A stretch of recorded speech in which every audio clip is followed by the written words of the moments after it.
Hello student, good evening to all of you. Welcome to my YouTube channel BSc bio वाला। तो बच्चों, आज आपके लिए हम लेकर आए हैं ट्रांसक्रिप्शन। इस वीडियो लेक्चर में हम लोग पढ़ेंगे ट्रांसक्रिप्शन क्या है और जो प्रोकैरियोट हैं, जैसे हम लोग स्पेशल केस में पढ़ेंगे ई कोलाई जो कि एक बैक्टीरिया है। इसका फुल फॉर्म है ई मतलब इस्चेरिचिया कोलाई। तो हम लोग देखेंगे ई कोलाई जो कि प्रोकैरियोट है उसमें ट्रांसक्रिप्शन कैसा होगा और जो यूकैरियोटिक है उसमें ट्रांसक्रिप्शन कैसा होगा। तो इस वीडियो लेक्चर में हम आपको बताएंगे ट्रांसक्रिप्शन के प्रोसेस के बारे में। देखिए, जैसे किसी भी काम को करने के लिए हमको पहले से कुछ तैयारी करनी होती है, ठीक। जैसे आपको एग्ज़ाम देने जाना होगा तो आपको अपना नोट्स पहले से रट लेना है या तैयार कर लेना है, क्या क्या आएगा थोड़ा बहुत गेस्ट पेपर देख लेना है, हमारा वीडियो भी देख लेना है कि मैम ने क्या पढ़ाया है। उसके बाद आपको क्या क्या पेन कॉपी अपना एडमिट कार्ड, जो भी पेन ले जाना है, एडमिट कार्ड लेके जाना, कॉपी तो नहीं लेके जाना है, एडमिट कार्ड लेके जाना है, ठीक है। ये सब आपको पहले से तैयारी कर लेना है। वैसे ही ट्रांसक्रिप्शन के लिए जो जो जो फैक्टर ज़रूरत थे, जैसे आरएनए पॉलीमरेज, वो आपको हमने स्टार्टिंग में बताया था। फिर ट्रांसक्रिप्शन फैक्टर के बारे में बताया था।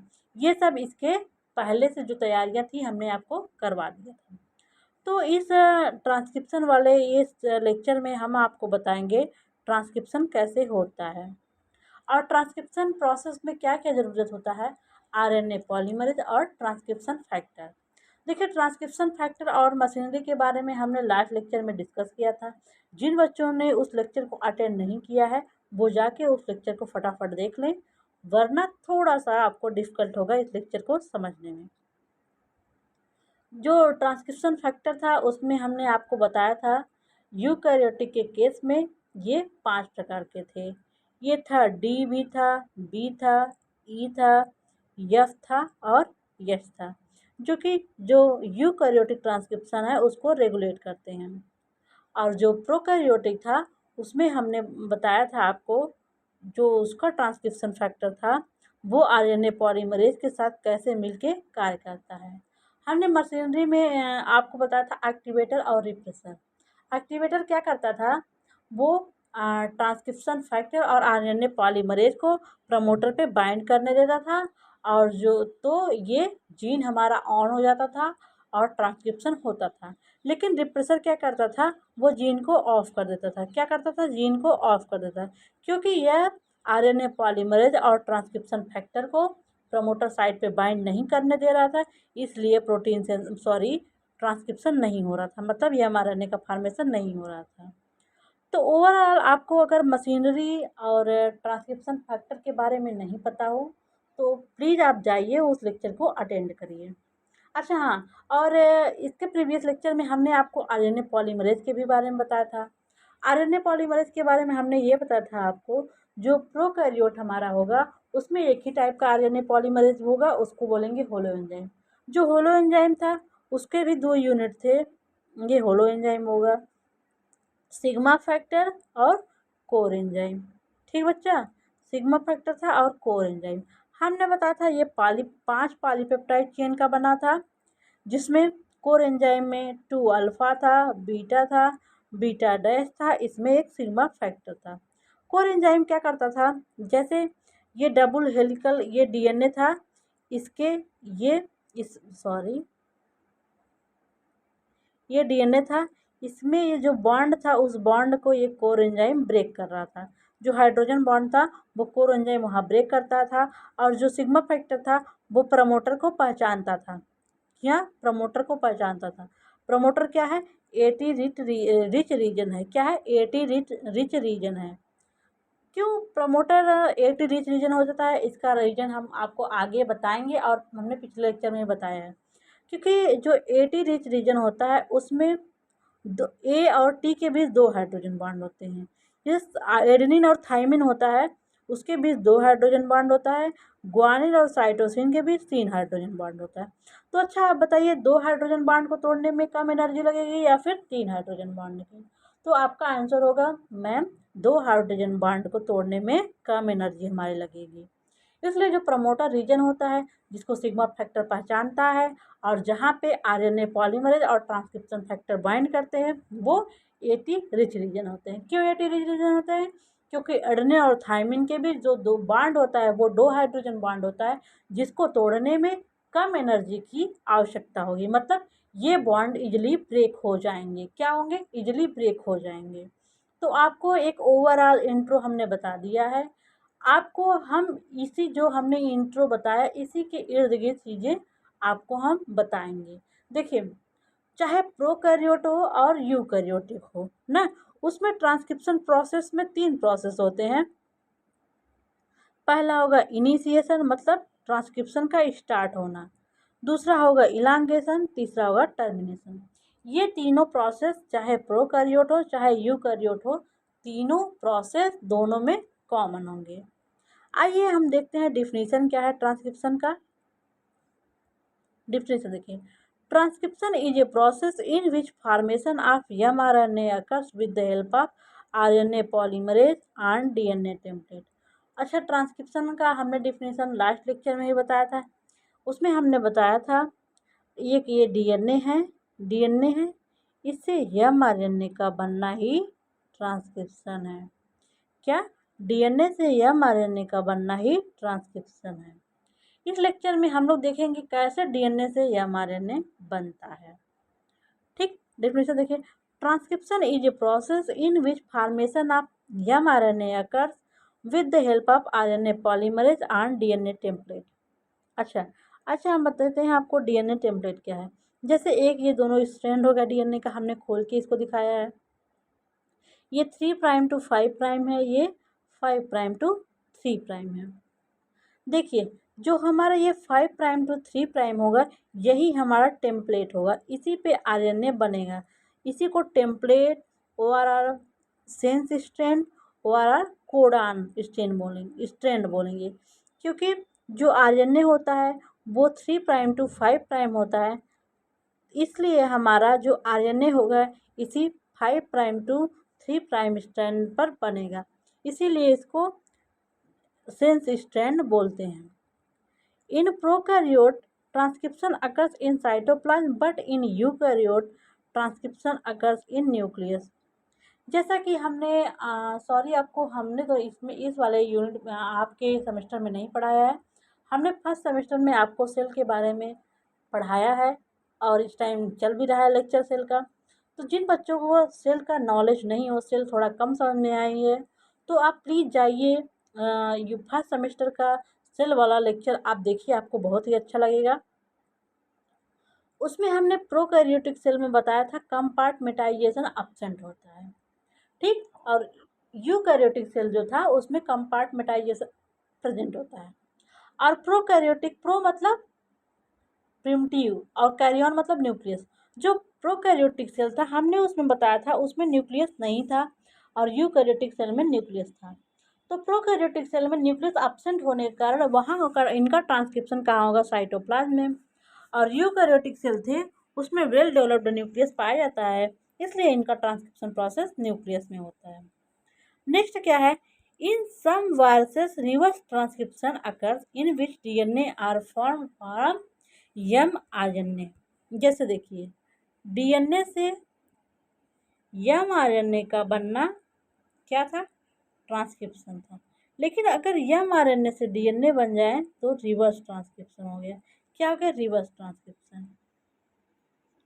रिवर्स ट्रांसक्रिप्शन प्रोसेस को किसने खोजा था? जिस साइंटिस्ट के ग्रुप ने खोजा था उनका नाम था टेमिन और बाल्टीमोर। क्या नाम था? Temin and Baltimore. इनके सम्मान में इस रिवर्स ट्रांसक्रिप्शन को प्रोसेस को बोलते हैं टेमिनिज्म। क्या बोलते हैं बच्चों? टेमिनिज्म। क्या बोलते हैं? टेमिनिज्म। और जो ये रिवर्स ट्रांसक्रिप्शन का प्रोसेस था, इसको जो ये टेमिन और बाल्टीमोर थे, इन्होंने राउस सार्कोमा वायरस में खोजा था। किसमें खोजा था? राउस सार्कोमा वायरस में खोजा था। एक एक करके हमने देखते हैं। देखिए, हाँ, और जो ये रिवर्स ट्रांसक्रिप्शन में जो एंजाइम पार्टिसिपेट करेगा उसको रिवर्स ट्रांसक्रिप्टेज बोलते हैं। तो इसकी डिफिनेशन क्या हो गई? In some viruses reverse transcription occurs in which DNA are formed from mRNA और एंजाइम जो इन्वॉल्व होती है रिवर्स ट्रांसक्रिप्शन में उसको कहते हैं रिवर्स ट्रांसक्रिप्टेज। क्या बोलते हैं? Reverse transcriptase. आगे हमने बताया है this process also called as Teminism on the basis of name of its discoverer Temin and Baltimore discovers reverse transcription process. Reverse transcription process को टेमिन और बाल्टीमोर ने खोजा था, इसलिए इस रिवर्स ट्रांसक्रिप्शन को प्रोसेस को टेमिनिज्म भी बोलते हैं। क्या बोलते हैं? टेमिनिज्म भी बोलते हैं। अब हमने आपको ये फिगर बताया है, एक डीएनए है, मान लीजिए डीएनए से एमआरएनए का बनना ट्रांसक्रिप्शन है और इस एमआरएनए से डीएनए का बनना रिवर्स ट्रांसक्रिप्शन है। ट्रांसक्रिप्शन का प्रोसेस हम लोग अभी पढ़ेंगे। देखिए रिवर्स ट्रांसक्रिप्शन में जो एंजाइम लगेगा उसको रिवर्स ट्रांसक्रिप्टेज बोलेंगे। क्या बोलेंगे? Reverse transcriptase. आगे देखते हैं क्या है। Process of transcription in both prokaryote and eukaryote complete with in 3 step. तो ट्रांसक्रिप्शन का प्रोसेस प्रोकैरियोट और यूकैरियोट को में कितने स्टेप में कंप्लीट होता है? 3 स्टेप में। पहला है इनिशिएशन, दूसरा है इलांगेशन, तीसरा है टर्मिनेशन। इनिशिएशन है, इलांगेशन है और टर्मिनेशन है। इनिशिएशन का मतलब शुरुआत होना, मतलब यहाँ पे डीएनए स्ट्रैंड का अनबाइंडिंग होगा। अनबाइंडिंग का मतलब हाइड्रोजन बॉन्ड ब्रेक होंगे, ट्रांसक्रिप्शन फैक्टर और आरएनए पॉलीमरेज आके बाइंड होंगे, तो यहाँ से ट्रांसक्रिप्शन इनिशिएट होगा। क्या होगा? स्टार्ट होगा। और इलांगेशन में न्यूक्लियोटाइड यहाँ पे जोड़ा जाएगा तो एक एमआरएनए बनेगा। और टर्मिनेशन में क्या होगा? एमआरएनए का बनना स्टॉप हो जाएगा। क्या होगा? एमआरएनए का बनना स्टॉप हो जाएगा। तो ओवरऑल कितने स्टेप हैं ट्रांसक्रिप्शन में? 3 स्टेप हैं। पहला इनिशिएशन, दूसरा इलांगेशन, तीसरा टर्मिनेशन। पहला क्या है? इनिशिएशन, दूसरा इलांगेशन, तीसरा क्या है? टर्मिनेशन। आइए हम लोग नेक्स्ट क्या देखते हैं। Transcription unit. हाँ, ट्रांसक्रिप्शन यूनिट। अच्छा, हम लोग पिछले लेक्चर में आपको इंट्रान और एक्जान के बारे में बताया था कि नहीं? क्या बताया था? सिस्ट्रान हमने बताया था, सिस्ट्रान बताया था कि नहीं? बताया था ना। देखिए जो ट्रांसक्रिप्शन यूनिट क्या है, it is part of DNA which take part in transcription ना, जिसको बोलेंगे सिस्ट्रान। क्या बोलेंगे? सिस्ट्रान। डीएनए का वो यूनिट जो कि ट्रांसक्रिप्शन में पार्ट लेगा उसको सिस्ट्रान बोलेंगे। क्या बोलेंगे? सिस्ट्रान। जैसे मान लीजिए ये डीएनए है, इस पर कोई एक जीन है, जैसे मान लीजिए हमारा ये आँख बनाने वाला जीन है, ठीक, आँख बनाने वाला जीन हो गया, तो इसका जो यूनिट जहाँ पे ट्रांसक्रिप्शन होगा, ठीक है, उसी को ट्रांसक्रिप्शन यूनिट बोलेंगे, इसी को बोलेंगे सिस्ट्रान। तो वन सिस्ट्रान है 3 पार्ट। एक सिस्ट्रान में 3 पार्ट हो सकता है। प्रमोटर होगा, स्ट्रक्चरल जीन जिसको बोलेंगे ट्रांसक्रिप्शन साइट, और टर्मिनेशन। प्रमोटर क्या होगा? प्रमोटर एटी रिच रीजन होगा जहाँ पे आरएनए पॉलीमरेज आके बाइंड होगा। ओके, ये प्रमोटर एटी रिच रीजन क्यों होगा? क्योंकि एडनिन और थाइमिन के बीच 2 हाइड्रोजन बॉन्ड होंगे जिसको ब्रेक करना आसान होता है। और स्ट्रक्चरल जीन में यहाँ पे मेन यहाँ से न्यूक्लियोटाइड ऐड होना स्टार्ट करेंगे और टर्मिनेशन जीन साइड पर टर्मिनेट हो जाएगा, मतलब बंद हो जाएगा। देखिए हमने प्रमोटर आपको बताया, स्ट्रक्चरल जीन बताया, टर्मिनेशन बताया, ठीक। ये एक डीएनए है, इसका 3 प्राइम टू 5 प्राइम स्टैंड हो गया, ये 3 प्राइम टू 5 प्राइम स्टैंड हो गया। ये प्रमोटर हो गया, ये टर्मिनेटर हो गया। प्रमोटर से इनिशिएशन स्टार्ट होगा और टर्मिनेशन यहाँ पे टर्मिनेटर पे टर्मिनेशन हो जाएगा। अब प्रमोटर क्या है? प्रमोटर क्या है? It is region of a DNA. ये क्या है? Upstream to structural gene. अब अप स्ट्रीम मतलब पहले, ये स्ट्रक्चरल जीन है, तो प्रमोटर क्या है? स्ट्रक्चरल जीन के अप स्ट्रीम है। और टर्मिनेटर क्या है? Downstream to structural gene. क्या है? Downstream to structural gene, ठीक। तो प्रमोटर क्या है? It is a region of a DNA upstream of a structural gene where RNA polymerase and transcription factor bind to initiate transcription of that gene। Promoter क्या है? Promoter ऐसा site है जहाँ पे RNA polymerase और transcription factor bind होते हैं। जब यही बाइंड होंगे, यही ट्रांसक्रिप्शन की प्रोसेस को शुरुआत कराएंगे। क्या करवाएंगे? इनिशिएट करवाएंगे, ठीक है बच्चों, तो प्रमोटर कहाँ प्रेजेंट होता है? ये स्ट्रक्चरल जीन के पहले प्रेजेंट होता है। कहाँ? आप स्ट्रीम टू स्ट्रक्चरल जीन। ये क्या करता है? आरएनए पॉलीमरेज और ट्रांसक्रिप्शन फैक्टर को बाइंड अपने पास करवाता है ताकि ट्रांसक्रिप्शन की प्रोसेस इनिशिएट हो सके। क्या हुए? ट्रांसक्रिप्शन की प्रोसेस शुरुआत हो सके। अब देखते हैं हम लोग स्ट्रक्चरल जीन क्या है। स्ट्रक्चरल जीन आपको हमने फिगर में दिखाया, ये प्रमोटर और टर्मिनेटर के बीच है। कहाँ? देखिए, ये हो गया प्रमोटर, ये हो गया टर्मिनेटर, तो इसके बीच ये हो गया हमारा स्ट्रक्चरल जीन। तो स्ट्रक्चरल जीन कहाँ प्रेजेंट है? प्रमोटर और टर्मिनेटर के बीच। ठीक है। स्ट्रक्चरल जीन क्या करता है? It is part of gene which undergo transcription. यही स्ट्रक्चरल जीन होगा जो कि स्पेसिफिक टाइप ऑफ प्रोटीन को कोड करेगा, यही ट्रांसक्रिप्शन में भाग लेगा। और टर्मिनेटर क्या है? Present downstream to structural gene. ये स्ट्रक्चरल जीन के बाद प्रेजेंट होता है। ये क्या करता है? ये यहाँ पे टर्मिनेशन, मतलब डीएनए का जो एमआरएनए बनता है वो टर्मिनेट हो जाता है, मतलब एमआरएनए का बनना यहीं पे एंड हो जाता है। क्या होता है? टर्मिनेट हो जाता है एमआरएनए का बनना। अब ट्रांसक्रिप्शन स्टार्ट साइट क्या होना चाहिए? जहाँ पे ट्रांसक्रिप्शन स्टार्ट होता है वो साइट हमेशा एटीडी रीजन होता है। हमने ऊपर ही बताया, क्योंकि जो एडिन और थाइमिन के बीच है 2 हाइड्रोजन बॉन्ड पाया जाता है, इजी टू ब्रेक। जैसा कि हमने बताया एडिनिन और थाइमिन के बीच 2 हाइड्रोजन बॉन्ड होता है, साइटोसिन और ग्वानिन के बीच 3 हाइड्रोजन बॉन्ड होता है। एडिन और थाइमिन के बीच कितने बॉन्ड होते हैं? 2 हाइड्रोजन बॉन्ड। साइटोसिन थाइमिन के बीच 3 हाइड्रोजन बॉन्ड।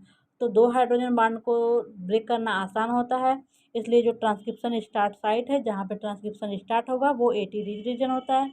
क्यों? क्योंकि 2 हाइड्रोजन को बांड करना, ब्रेक करने के लिए कम एनर्जी की आवश्यकता होती है। अब देखते हैं हम लोग ट्रांसक्रिप्शन साइट जो प्रोकैरियोटिक का है वो क्या है, ट्रांसक्रिप्शन साइट जो यूकैरियोट का है वो क्या है। जो ट्रांसक्रिप्शन साइट प्रोकैरियोट का है उसको बोलेंगे प्रिब्नोबॉक्स। तो आप पीपी से याद कर लीजिए, प्रोकैरियोट प्रिब्नोबॉक्स और यूकैरियोट हॉगनेस बॉक्स। क्या? Hogness box. देखिए, जो प्रोकैरियोट का ये ट्रांसक्रिप्शन स्टार्ट साइट है वो 6 बेस पेयर का बना होगा। T A T. क्या? टाटा टा। यहाँ से याद करिए, टाटा हो गया, लास्ट से टा, ये हो गया। और जो यूकैरियोटिक का है वो 7 बेस का पेयर का बनेगा। टाटा मतलब टाटा हो गया और 3 बार ए हो गया। ठीक है बच्चों, इसको टाटा बॉक्स भी कहते हैं। इसमें क्या है? Prokaryotic promoter site consist of 6 base pair. देखिए, जो ट्रांसक्रिप्शन स्टार्ट साइट है उस प्रमोटर साइट भी बोलेंगे, सॉरी, ट्रांसक्रिप्शन स्टार्ट साइट यहाँ पर जो होगा ये 6 बेस पेयर का होगा, यहाँ पे 7 बेस पेयर का होगा। इसका बेस पेयर ये होगा और इसका बेस पेयर ये होगा। इसको किसने खोजा था? प्रिब्नाउ ने खोजा था, इसको हॉगनेस ने खोजा था, इसलिए इसको प्रिब्नाउ बॉक्स, इसको हॉगनेस बॉक्स क्या बोलते हैं? क्या बोलते हैं? हॉगनेस बॉक्स कहते हैं। और इसको यहाँ इसको इन दोनों को टाटा बॉक्स भी कहते हैं। क्या बोलते हैं? टाटा बॉक्स भी बोलते हैं। प्रोकैरियोट में इसको प्रिब्नो बॉक्स और यूकैरियोट में इसको हॉगनेस बॉक्स कहते हैं। ये प्रमोटर ये जो होते हैं साइट क्या होते हैं? टाटा मतलब एडेनिन थाइमिन रिच रीजन होते हैं। क्या होते हैं? एडेनिन थाइमिन रिच रीजन, क्योंकि एडेनिन थाइमिन के बीच दो हाइड्रोजन बॉन्ड होता है जिसको तोड़ने में आसानी होती है। क्या होता है? 2 हाइड्रोजन बॉन्ड होते हैं जिनको तोड़ने में आसान होता है, कम एनर्जी की आवश्यकता होती है। अब हम लोग ट्रांसक्रिप्शन प्रोसेस इन प्रोकैरियोट देखेंगे। स्पेशल केस में हम लोग ई कोलाई का देखेंगे। ई कोलाई एक बैक्टीरिया है जो कि प्रोकैरियोट है, इसी में हम लोग ट्रांसक्रिप्शन प्रोसेस देखेंगे। ठीक है। ई मतलब स्थिरजिया, कोलाई मतलब जो हमारा इंटेस्टाइन होता है उसमें कोलन होता है ना, वहाँ पे इन्फेक्शन करता है, इसलिए इसको ई कोलाई बोलते हैं। ठीक, स्थिरजिया coli. Transcription start process involve following step: initiation, elongation, termination. जैसा कि हमने स्टार्टिंग बताया, ट्रांसक्रिप्शन प्रोसेस में पहला स्टेप क्या होगा? इनिशिएशन, दूसरा इलांगेशन, तीसरा टर्मिनेशन। इनिशिएशन में स्टार्ट होगा ट्रांसक्रिप्शन प्रोसेस। इनिशिएशन क्या है? In initiation process initiation of transcription process. In initiation process क्या होता है? ट्रांसक्रिप्शन प्रोसेस बिगिन, मतलब ट्रांसक्रिप्शन प्रोसेस स्टार्ट होता है। क्या होता है इनिशिएशन प्रोसेस में? ट्रांसक्रिप्शन प्रोसेस स्टार्ट होता है। This beginning of transcription process is called initiation. तो इनिशिएशन क्या है? ट्रांसक्रिप्शन प्रोसेस का स्टार्ट होना ही इनिशिएशन है। Beginning of transcription process is called initiation. Initiation में देखिए डिफरेंट स्टेप इन्वॉल्व होते हैं। पहले हमने जो आरएनए पॉलीमरेज आपको बताया था, जो प्रोकैरियोटिक आरएनए पॉलीमरेज होगा वो एक ही टाइप का होगा, जिसको बोलेंगे होलो एंजाइम। क्या बोलेंगे बच्चों? Holo enzyme. क्या बोलेंगे? Holo enzyme. तो देखिए होलो एंजाइम में हमने बताया था क्या था, कोर एंजाइम था और सिग्मा फैक्टर था। जो सिग्मा फैक्टर है पहले वो प्रमोटर को रिकॉग्नाइज करेगा क्योंकि ये एटी रिच रीजन है। क्या है? एटी रिच रीजन है। सिग्मा फैक्टर आरएनए पॉलीमरेज का प्रमोटर को रिकॉग्नाइज करेगा क्योंकि ये एटी रिच रीजन है। हमने यहाँ पे आपको आरएनए पॉलीमरेज के बारे में बता दिया है। जो प्रोकैरियोटिक आरएनए पॉलीमरेज होता है वो एक ही टाइप होता है, जिसमें सिग्मा फैक्टर और कोर एंजाइम होता है। कोर एंजाइम में 2 बीटा होगा, सॉरी 2 अल्फा होगा, बीटा होगा, बीटा डैश होगा। अब ये क्या करते हैं, जैसे सिग्मा फैक्टर क्या करेगा, प्रमोटर को पहले पहचानेगा। क्या करेगा? सिग्मा फैक्टर जो आरएनए पॉलीमरेज का है वो प्रमोटर को पहचानेगा, क्योंकि प्रमोटर को जो बॉन्ड है उसको ब्रेक करने में इसको कम एनर्जी की आवश्यकता होगी, कम प्रयास करना पड़ेगा, ये बॉन्ड आसानी से ब्रेक होंगे। फिर हाइड्रोजन बॉन्ड जो इस न्यूक्लियोटाइड के बीच में है डीएनए को, वो कोर एंजाइम जो है उसको तोड़ेगा, मेल्ट करेगा। ठीक है, कोर एंजाइम ये जो है वो हाइड्रोजन बॉन्ड को ब्रेक करेगा। नेक्स्ट क्या होगा, 10 डीएनए स्ट्रैंड आर एक्सपोज्ड और एंड अनबाइंडिंग ऑफ डीएनए स्ट्रैंड। जब हाइड्रोजन बॉन्ड ब्रेक हो जाएगा तो डीएनए, सॉरी देखिए आपको बता दिए, ये देखिए ये ये मान लीजिए एक ये डबल हेलिक्स है। पहले यहाँ पे सिग्मा फैक्टर आके जुड़ेगा, वो क्या करेगा, प्रमोटर साइड को पहचानेगा। फिर कोर एंजाइम आएगा, कोर एंजाइम क्या करेगा, इसका अनबाइंडिंग करेगा। इसका अनबाइंडिंग करेगा तो ये मान लीजिए ऐसे इसका डीएनए स्ट्रैंड हाइड्रोजन बॉन्ड को ब्रेक किया, ये खुल गया।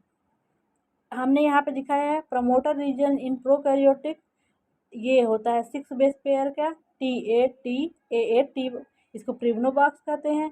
ठीक है, अब क्या करता है, sigma factor usually released when RNA chain reaches up to 8 to 9 nucleotide, इसे कहते हैं promoter clearance.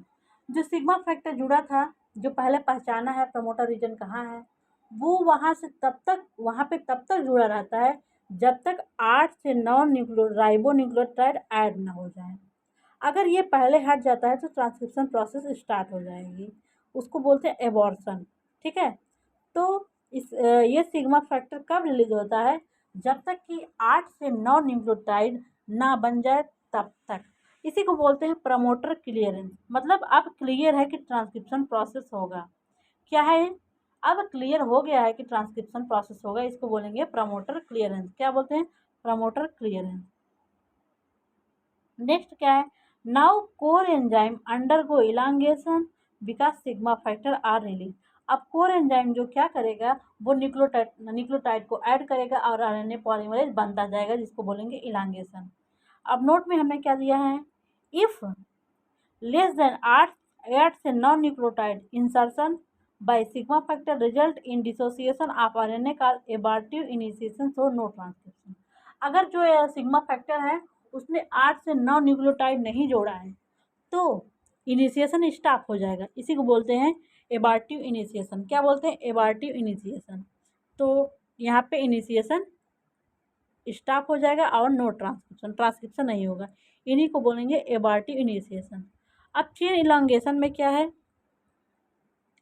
After unbinding of DNA open RNA polymerase DNA complex is formed.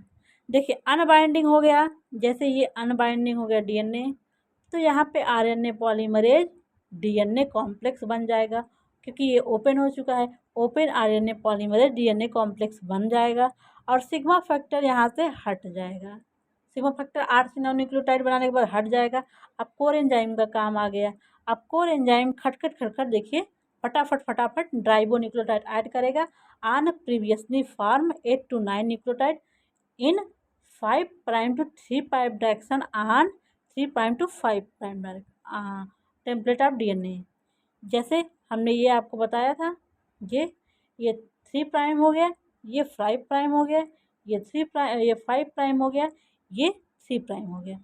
तो ये जो 3' to 5' एंड है, इसी को टेम्पलेट स्ट्रैंड करते हैं, इसी पे mRNA बनेगा। mRNA इसी पे 5' to 3' डायरेक्शन में बनेगा।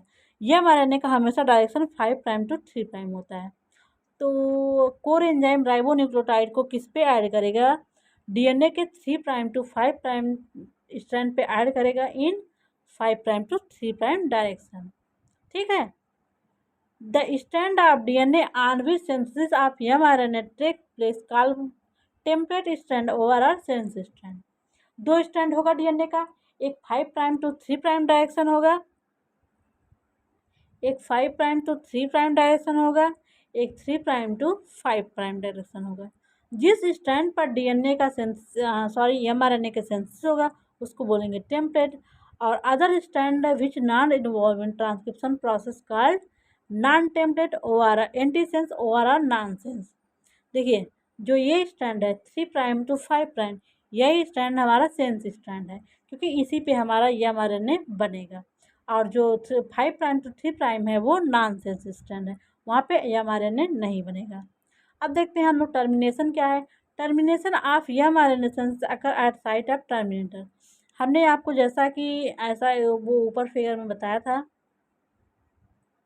ये दिखा रहे हैं आपको। जैसे देखिए प्रमोटर पे क्या हुआ, पहले सिग्मा फैक्टर आया, इसको अचानक अरे हाँ ये AT रीजन है, यहाँ पे आके बाइंड हो जाए।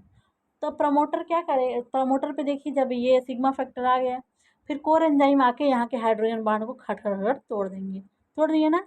फिर क्या करेगा ये सिग्मा फैक्टर, यहाँ यहाँ पे 8 से 9 न्यूक्लियोटाइड ऐड करेगा, फिर यहाँ पे हट जाएगा। उसके बाद अब कोर एंजाइम आएगा, वो खटाखट यहाँ पे न्यूक्लियोटाइड ऐड करेगा। फिर जैसे ही ये mRNA यहाँ पे पहुँचा, टर्मिनेटर पे पहुँचा, यहाँ पे टर्मिनेटर जो प्रोटीन होंगी उसको रो फैक्टर बोलते हैं। यहाँ ये आरएनए पॉलीमरेज को यहाँ से अलग कर देंगी, तो यहाँ से आरएनए पॉलीमरेज जब अलग हो जाएगा तो mRNA बनना रुक जाएगा। क्या होगा, mRNA रुक जाएगा। अब हम लोग देखते हैं टर्मिनेशन क्या है।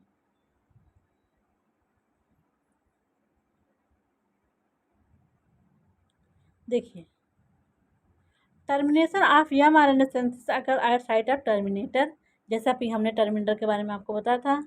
When core enzyme reaches up to terminator site process of transcription stop, क्योंकि टर्मिनेटर में जो रो फैक्टर होता है वो आरएनए पॉलीमरेज को अलग करता है, सेपरेट कर देता है।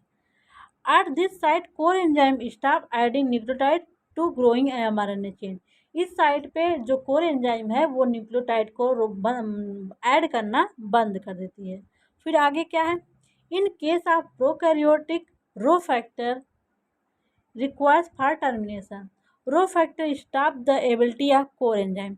जो रो फैक्टर है वो कोर एंजाइम की एबिलिटी को ब्लॉक कर देता है, तो टर्मिनेशन यहाँ पे हो जाता है, mRNA का बनना रुक जाता है। हमने आपको ये मान लीजिए डीएनए स्ट्रैंड है, यहाँ पे हमने दिखाया है ये इतना प्रमोटर रीजन है। प्रमोटर रीजन पे सबसे पहले क्या होगा, आरएनए पॉलीमरेज ज्वाइन होगा, और यहाँ पे सारे ट्रांसक्रिप्शन फैक्टर ज्वाइन होंगे जो कि ट्रांसक्रिप्शन में रोल प्ले करेंगे। ठीक बच्चा, आगे हम आपको दिखाते हैं फिगर क्या है हमारा। एक देखिए हमने ये ओवरऑल आपको ट्रांसक्रिप्शन प्रोसेस का फिगर दिखाया है। देखिए ये डीएनए है, ठीक, ये डीएनए है, ये 5' to 3' स्टैंड है, ये 3' to 5' स्टैंड है। हमने बताया है डीएनए का कौन सा स्टैंड है mRNA बनाता है, 3' to 5'। इसी को बोलेंगे सेंस स्टैंड। क्या बोलेंगे, सेंस स्टैंड। ठीक है। देखिए यहाँ पे आरएनए पॉलीमरेज, ये येलो वाला जो है ये आरएनए पॉलीमरेज है। ठीक है, आरएनए पॉलीमरेज है।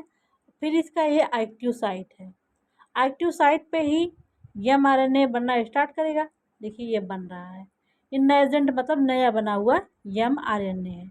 डायरेक्शन ऑफ पॉलीमराइजेशन इस डायरेक्शन में ये बन रहा है। ठीक, इसको टेम्पलेट स्टैंड बोलेंगे। इस टेम्पलेट स्टैंड या ORR sense strand, ORR non coding strand, इसको coding strand, ORR non sense strand बोलेंगे। इसको बोलेंगे ट्रांसक्रिप्शन बबल। क्या बोलेंगे, ट्रांसक्रिप्शन बबल। नेक्स्ट हमने आपको दिखाया है, जैसे ये देखिए हमारा प्रमोटर है, वो AT रिच रीजन है कि नहीं। फिर इस पे आके सिग्मा फैक्टर, ये अच्छा सॉरी, ये पहले देखिए डीएनए स्ट्रैंड है, ये 5 प्राइम टू 3 प्राइम डायरेक्शन है, ये 3 प्राइम टू 5 प्राइम डायरेक्शन है। हमने ऊपर बताया आपको यही हमारा सेंस स्ट्रैंड है जहाँ पे ट्रांसक्रिप्शन होगा। यहाँ पे देखिए पहले प्रमोटर पे सिग्मा फैक्टर आके बाइंड करके इसको पहचानेगा कि ये टी रिच रीजन है, तो यहाँ पे ट्रांसक्रिप्शन होगा। इसको बोलेंगे हम लोग, इसको बोलेंगे closed binary complex. Closed binary complex क्या बोलेंगे? Closed binary complex. इसको आप लोग सही कर लीजिए। इसको जो ओपन लिखा है इसको काट दीजिए, इसको बोलेंगे CLOSED क्लोज्ड बाइनरी कॉम्प्लेक्स, क्योंकि यहाँ पे अभी हाइड्रोजन बॉन्ड ब्रेक नहीं होगा है। यहाँ पे क्या क्या है? DNA और RNA पॉलीमरेज। क्या है? ये DNA है और ये RNA पॉलीमरेज है। इसको बोलेंगे ओपन बाइनरी कॉम्प्लेक्स। फिर नेक्स्ट स्टेप में क्या होगा? नेक्स्ट स्टेप में होगा जो आप मान लीजिए ये सिग्मा फैक्टर रिकॉग्नाइज कर दिया कि एटी रीजन है यहाँ पे। अब ये क्या होगा? सिग्मा फैक्टर अब कोर एंजाइम को बुलाएगा। कोर एंजाइम क्या होगा? इनके बीच जो हाइड्रोजन बॉन्ड है इसको ब्रेक कर दिया। तो अब देखिए DNA स्ट्रैंड यहाँ से अलग हो गया, स्वैलन हो गया, क्योंकि यहाँ का बॉन्ड ब्रेक हो गया। तो इसको बोलेंगे ओपन बाइंड्री कॉम्प्लेक्स। इसमें RNA पॉलीमरेज DNA है, यहाँ अनबाइंडिंग ऑफ DNA स्ट्रैंड हो गया, या DNA ओपन चेन हो गया। फिर नेक्स्ट स्टेप में क्या हो गया? यहाँ पे ये कोडिंग स्ट्रैंड है, ये नॉन कोडिंग स्ट्रैंड है। यहाँ पे नॉन कोडिंग स्ट्रैंड है और इसको सेंस स्ट्रैंड भी कहते हैं। देखिए इसी स्ट्रैंड पे जो फर्स्ट न्यूक्लियोटाइड है ये कोर एंजाइम में नहीं, सिग्मा फैक्टर ने ऐड कर दिया। ठीक है, ओपन टर्नियरी कॉम्प्लेक्स में बोलते हैं। इसमें RNA पॉलीमरेज है, फर्स्ट न्यूक्लियोटाइड है और DNA है। फिर नेक्स्ट में हम लोग देखिए सिग्मा फैक्टर 8 से 10 न्यूक्लियोटाइड बनाने के बाद रिलीज हो जाएगा। इसको बोलेंगे प्रमोटर क्लियरेंस। प्रमोटर क्लियरेंस का मतलब अब भैया यहाँ पे इलांगेशन हो जाएगा। यहाँ पे आप कोर एंजाइम फटाफट न्यूक्लियोटाइड को ऐड करेगा। देखिए कोर एंजाइम ने ऐड कर दिया। जब ये रो फैक्टर को पहुँचा, टर्मिनेशन साइट जस्ट पहले है जो कि ये कंट्रोल करेगा टर्मिनेशन को। जब यहाँ पर पहुँचा तो ये हमारा ने यहाँ से अलग हो जाएगा, टर्मिनेशन हो गया। ठीक भैया, देखिए पहले हमने क्या बताया? पहले सिग्मा फैक्टर प्रमोटर पे आके बाइंड करेगा, इसको क्लोज्ड बाइनरी कॉम्प्लेक्स कहते हैं। फिर सिग्मा फैक्टर क्या करेगा? इसको पहचानेगा टाटा रीजन को। पहचानने के बाद कोर एंजाइम को बुलाएगा जो यहाँ के बॉन्ड को ब्रेक कर दिया। यहाँ बॉन्ड ब्रेक हो गया तो ये धीरे धीरे ये थोड़ा थोड़ा सेपरेट हो जाएंगे। इसको ओपन बाइनरी कॉम्प्लेक्स बोलेंगे। अनबाइंडिंग ऑफ DNA हो गया। फिर RNA पॉलीमरेज का जो सिग्मा फैक्टर है वो यहाँ पे फर्स्ट न्यूक्लियोटाइड ऐड करेगा, इसको ओपन टर्नियरी कॉम्प्लेक्स बोलेंगे। फिर जब यहाँ सिग्मा फैक्टर कब रिलीज होगा? जब 8 से 10 न्यूक्लियोटाइड बन जाएंगे तब सिग्मा फैक्टर यहाँ से रिलीज हो गया। इसको प्रमोटर क्लियरेंस बोलते हैं। अब चेन इलांगेशन होगा, जब ये टर्मिनेशन साइट पर पहुँचेगा तो ये हमारा यहाँ से सेपरेट हो जाएगा, इसी को बोलेंगे टर्मिनेशन। ठीक है भैया, देखिए यहाँ पे एक नेक्स्ट फिगर है। ये DNA स्ट्रैंड है, double strand DNA with promoter site ना। ये 3 प्राइम टू, यहाँ देखिए ये इसका ऐसे ये 3 प्राइम टू 5 प्राइम है, ये 5 प्राइम टू 3 प्राइम है। ठीक, ये हो गया इसका ये प्रमोटर रीजन है, ये या RNA polymerase with sigma factor, इसका ये टर्मिनेशन साइट है। ठीक है, यहाँ प्रमोटर रीजन है जो कि एटी रिच रीजन है। अब देखिए RNA पॉलीमरेज यहाँ आके बाइंड हो गया, इसका कोर एंजाइम और सिग्मा फैक्टर है, यहाँ आके बाइंड हो गया है। यहाँ आके बाइंड करेगा तो क्या करेगा? ये क्लोज्ड बाइनरी कॉम्प्लेक्स, अभी हाइड्रोजन बॉन्ड ब्रेक नहीं है इसलिए इसको क्लोज बाइनरी कॉम्प्लेक्स करेंगे। अब जब इसका जो सिग्मा वो कोर एंजाइम हो वो बॉन्ड को ब्रेक कर दिया, इसको बोल दिए ओपन बाइनरी कॉम्प्लेक्स। क्या बोल दिए? Open binary complex. फिर अब देखिए जो ऊपर का स्टैंड है 3 प्राइम टू 5 प्राइम, वहाँ पे IMRN नहीं बनेगा। जो ये वाला स्टैंड है 5 प्राइम टू 3 प्राइम, वहाँ पे IMRN का बनेगा, उसको कोडिंग स्टैंड बोलेंगे। इसको नॉनसेंस वाला नॉन टेम्पलेट स्टैंड, इसको सेंस वाला टेम्पलेट स्टैंड बोलेंगे। देखिए कोर एंजाइम IMRN का ये सिंथेसिस कर रहा है, ये रो फैक्टर यहाँ पे टर्मिनेशन होगा। ठीक है, यहाँ पे देखिए दिखा गया है ये सिग्मा फैक्टर रिलीज हो गया, कोर एंजाइम भी रिलीज होगा और यहाँ से IMRN भी ऐसे सेपरेट हो जाए क्योंकि यहाँ पे रो फैक्टर पे टर्मिनेशन हो गया। ओके।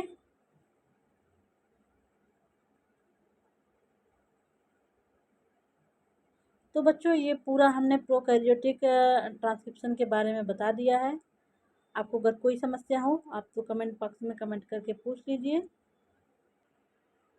बच्चों एक फिगर आपको हम प्रोकैरियोटिक के जो ट्रांसक्रिप्शन है उसमें हम और दिखाते हैं। देखिए ये इनिशिएशन है, ये इलॉन्गेशन है, ये टर्मिनेशन है। ये हमारा डबल हेलिक्स डीएनए है। इसमें इसका 3 प्राइम एंड, ये इसका 5 प्राइम, इसका 5 प्राइम। ये देखिए ये दूसरे कलर से है, ये एक स्ट्रैंड है और रेड वाले जो कलर से है वो दूसरा स्ट्रैंड है। ठीक है। जो ये 3 प्राइम टू 5 प्राइम एंड है, ये ब्लू वाला, ये रेड वाला देखिए यहाँ पे, ये इसका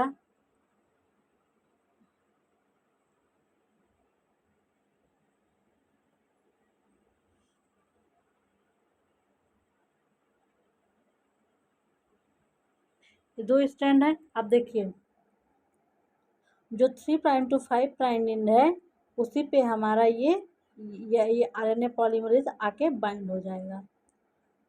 तो कहाँ पे बाइंड होगा? प्रमोटर रीजन पे। देखिए प्रमोटर है जो येलो से बनाया गया है, ये प्रमोटर रीजन है, वहाँ पे ये आके बाइंड हो गया, वहाँ पे आके बाइंड हो गया आरएनए पॉलीमरेज। आरएनए पॉलीमरेज में देखिए ये इसका सिग्मा फैक्टर हो गया। तो ये क्या करेगा?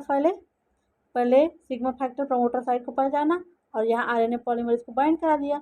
अब आरएनए पॉलीमरेज का कोर एंजाइम क्या है वो देखिए यहाँ पे बॉन्ड को ब्रेक करवाएगा। और अब ये देखिए इनिशिएशन हो गया, ये इनिशिएशन हो गया। अब देखिए इलांगेशन होगा। जब 8 से 9 न्यूक्लियोटाइड बन जाएंगे तो सिग्मा फैक्टर रिलीज हो जाएगा।